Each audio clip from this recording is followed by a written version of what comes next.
from ourselves as African people, there is a gulf created in our personality, an emptiness created in our personality, a lack of identity created in our personality.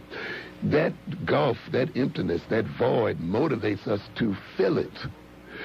And that void is filled in then by those stereotypes we talked about earlier. And those stereotypes take on a life. They have an appetite. The stereotype has desires. And those stereotypes then literally take over our bodies, possess our bodies, and move us toward the support of their creators. You see, once the white removes you from your African identity, you still have a need to be identified. Now then, what he does then is to create the image of the nigger.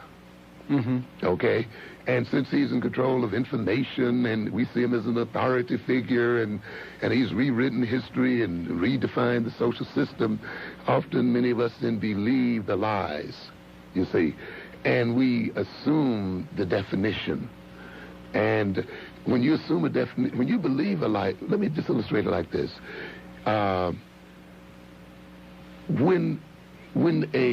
You have to be given a description of a God before you can feel that God.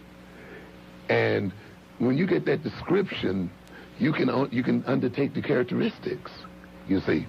When these people stereotype us and we begin to believe the stereotype is not just a system of ideas. The stereotypes actually becomes a body experience and a behavioral orientation. And therefore the lies that we believe, those lies take on a personality in us and become, in a sense, our personality. Or our culture. Yes. And those lies as personality are under the direction of their creators. And therefore they will move our behavior toward those creators to maintain those creators as such.